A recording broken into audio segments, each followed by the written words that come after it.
मित्रों को जय जय सिया राम। भगवान विष्णु की कृपा हमारे सभी मित्रों पर बनी रहे, यही हमारी शुभकामना है, यही हमारी मंगल कामना है। तो मित्रों, पूजा तप और साधना के 4 माह, पूजा तप और साधना के 4 माह को चातुर्मास कहते हैं। आषाढ़ माह की 10 जुलाई यानी कि आज रविवार देवशयनी एकादशी के बाद से 4 माह के लिए व्रत और साधना का समय शुरू हो जाता है, जिसे चातुर्मास कहते हैं।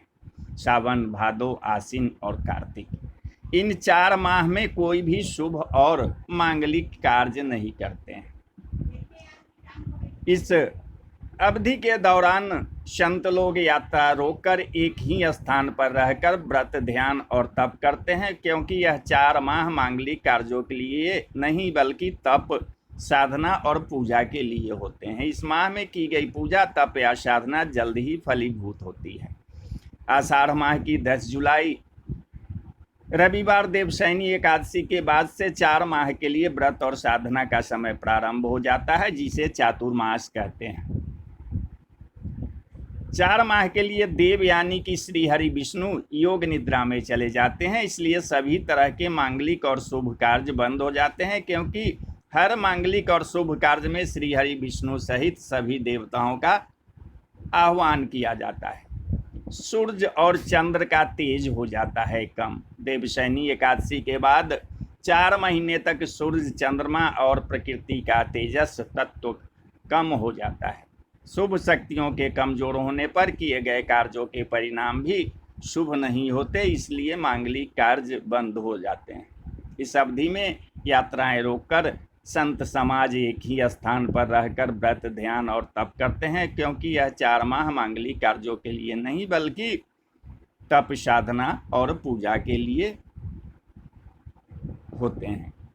इस चातुर्मास में भोजन में सावधानी रखनी चाहिए। मांगलिक कार्यों में हर तरह का भोजन बनता है, लेकिन चातुर्मास में वर्षा ऋतु का समय रहता है। इस दौरान भोजन को सावधानी पूर्वक चयन करके खाना होता है, अन्यथा किसी भी प्रकार का रोग हो सकता है। 4 माह में किसी तरह का भोजन करना चाहिए और किस तरह का नहीं करना चाहिए, इसलिए मांगलिक कार्य बंद कर दिए जाते हैं। इन महीनों को कामना पूर्ति के महीने भी कहा जाता है।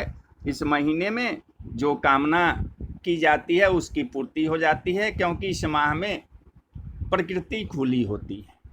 यह 4 माह स्वास्थ्य सुधार कर आयु बढ़ाने के माह भी होता है। यदि आप किसी भी प्रकार के रोग से ग्रस्त हैं तो आपको इन 4 माह में व्रत और चातुर्मास के नियमों का पालन करना चाहिए।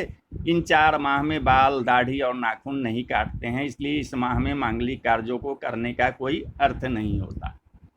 सूर्य जब से कर्म राशि में